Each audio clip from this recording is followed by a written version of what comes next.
Bonjour chers auditeurs, bienvenue sur ma chaîne YouTube Professora Chloé Castillo Lente. Comme vous le savez, je suis une enseignante d'espagnol au secondaire.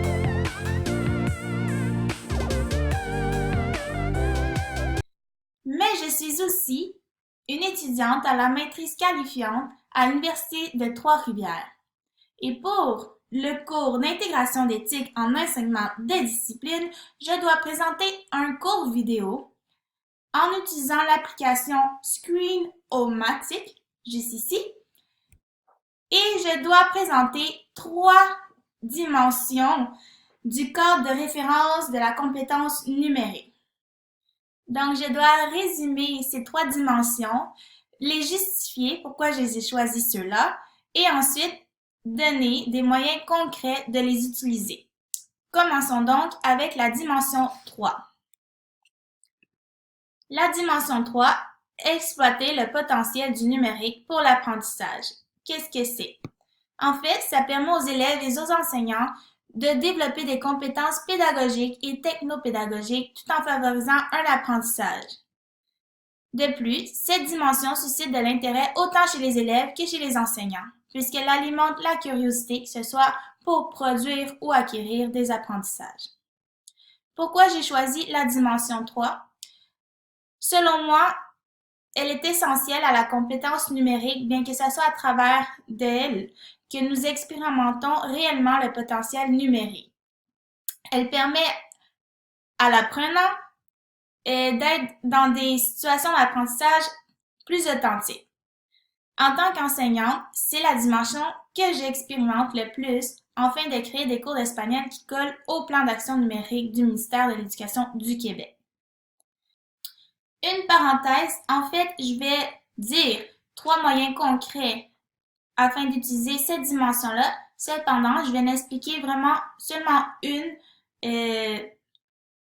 de meilleure façon puisque je vais aller avec vous le faire directement sur Internet. Donc, moyen concret, tout d'abord, il y a Educaply, donc qui est une plateforme en ligne qui permet de créer des activités ludiques et interactives. J'utilise cette plateforme-là en fait pour faire des activités de révision qui permet de développer la compétence 2 et 3 de la discipline espagnole qui est de comprendre et l'autre produire des textes variés en espagnol. Ensuite, on a l'application Quizzes, donc c'est un peu comme Kahoot. Ça permet de repasser la matière à travers des questions et justement comment je l'utilise en classe. En fait, je crée des groupes et c'est mes étudiants qui vont créer les quiz. Donc, ils vont co-construire leur quiz, puis ça va favoriser la rétention des connaissances. Puis ensuite, le e-boutique, donc lui, je vais en parler un peu plus. C'est un logiciel de caisse gratuit. Et là, je vais y aller ici. Donc là, on peut rentrer dans la caisse. Donc, comment j'utilise e-boutique en classe, la caisse? En fait, c'est pour voir le vocabulaire, pour que les jeunes le pratiquent, puisque j'ai créé un gros projet inspiré de l'émission de télévision MasterChef Junior. Donc, dans une classe, ils vont devoir faire la recette, la mimer. C'est une compétition comme l'émission. Mais avant cette classe-là, je vais transformer ma classe en un supermarché. Puis là, les élèves vont avoir 3 rôles. Lui de vendre, lui d'être acheteur et surtout lui d'être caissier. Donc, c'est avec ce rôle-là qu'ils vont utiliser e-boutique. Donc, une fois qu'ils ont acheté leurs aliments, les élèves vont passer à la caisse ici. Et là, les aliments sont tous placés en catégories, les vrais aliments plastifiés qu'ils ont en classe. Donc, verduras, frutas, carne, bon, les catégories, donc viande, fruits, légumes. Et par exemple, si on clique sur les légumes, tous les aliments plastifiés, encore une fois, sont ici. Et là, ils viennent cliquer, donc cebolla, et ça se rajoute à la facture. Aussi, s'ils ne trouvent pas l'aliment, par exemple, qu'ils se sont trompés de catégorie, ils peuvent écrire pollo, on va y aller avec poulet, et on peut le trouver directement ici. Donc, premièrement, il y a des numéros, les aliments, puisqu'ils n'ont pas tous le même prix. puisque la progression des apprentissages au secondaire du MES demande aussi de savoir la manière de payer. Alors, c'est pour ça que je veux qu'ils pratiquent les chiffres, quanto cuesta, comment ça coûte et doivent acheter le moins cher. Donc, une fois que tous les aliments sont achetés, on doit mettre l'information du client. Et là, je les ai placés en recette pour l'information. Et là, on vient cliquer sur Pago. Donc, le paiement de la facture, ils ont de la fausse argent, ils vont payer avec de la fausse argent. Et ensuite, cerrar la venta, qui est de fermer la vente. En fait, c'est vraiment authentique comme activité. Puis, comme ils sont en secondaire 3, bien, bientôt, ils vont avoir des petits emplois, puis ils vont peut-être avoir utilisé des caisses. Puis, je trouve que ça ressemble vraiment à une caisse réelle. En fait, c'est même utilisé pour des boutiques en ligne. Allons-y maintenant avec la dimension 6, communiquer à l'aide du numérique. Cette dimension permet de travailler avec les étudiants les échanges avec autrui à travers des outils numériques et permet d'enseigner les règles et les conventions liées à la communication durant les activités pédagogiques, professionnelles et de la vie courante. Pourquoi j'ai choisi la dimension 6? En fait, c'est qu'en espagnol, la compétence la plus importante, c'est interagir en espagnol. Donc, j'essaie le plus possible d'utiliser des activités dans lesquelles les étudiants vont pratiquer justement l'interaction. Puis, la dimension 6 permet de conscientiser et d'éduquer les élèves sur leurs échanges et leurs utilisations numériques de tous les jours. Par exemple, avec les applications qu'ils ont, Facebook, Instagram, quoi dire, comment le dire, et etc. Donc, les moyens concrets de la dimension, on a Edmodo, qui est un réseau social sécurisé d'une classe afin de dialoguer et partager des fichiers. On a aussi Tweeducat, qui est une salle de classe virtuelle dans laquelle on peut créer des salles privées, les enseignants, et afin que nos élèves puissent communiquer des idées et échanger de l'information comme des documents. Et là, je vais venir vous parler de Flipgrid, qui est une plateforme éducative qui permet aux enseignants de créer des discussions entre élèves. Et là, on va aller voir ici avec le site Flipgrid. Donc, l'enseignant, on peut écrire des thèmes, créer des thèmes. Ici, on peut y aller, par exemple, la famille.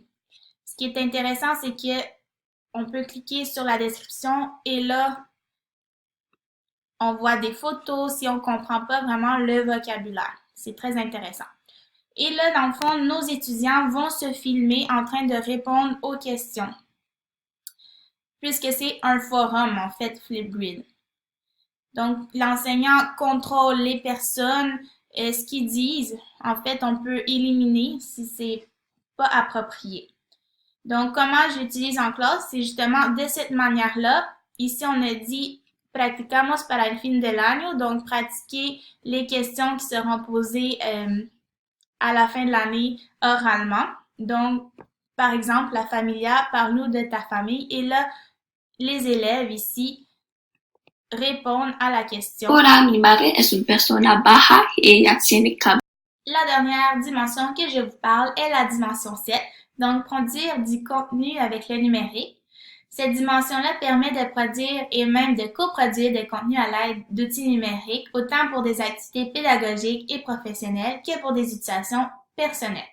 Donc, ça permet aussi d'apprendre à manipuler des plateformes et des applications numériques, favorisant la production de différents supports, tout comme des vidéos, des images et des affiches, etc.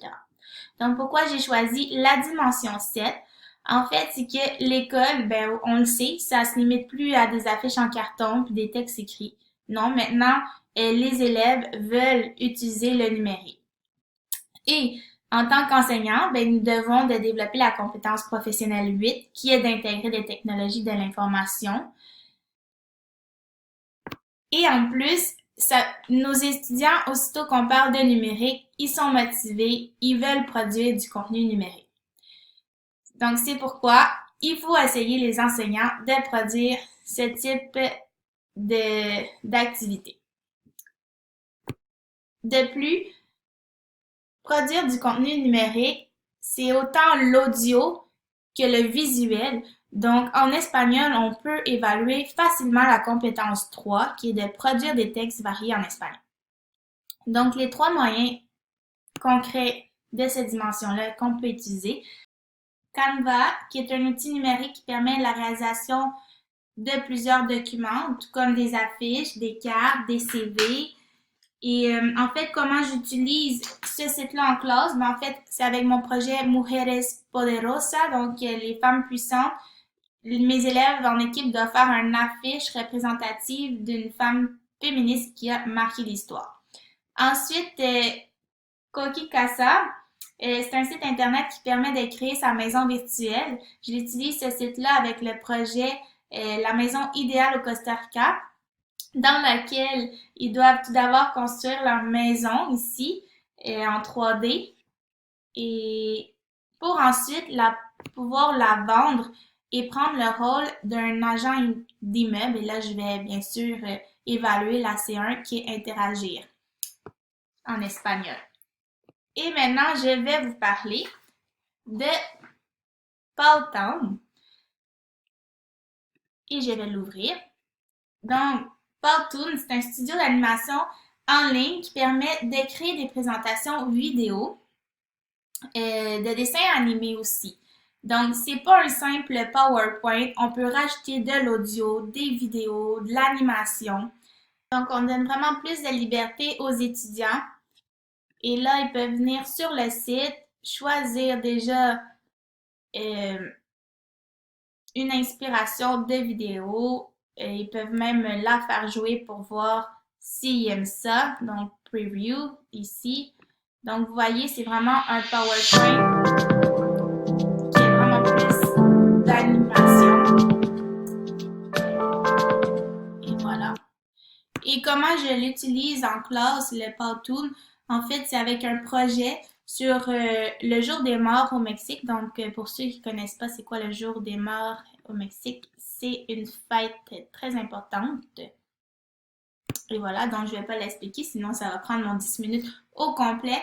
Et là, dans ce PowerPoint-là, ils vont me parler du jour des morts et ils vont devoir faire une altar, donc un autel numérique dans laquelle ils vont expliquer ou donner une biographie d'un personnage important du Mexique.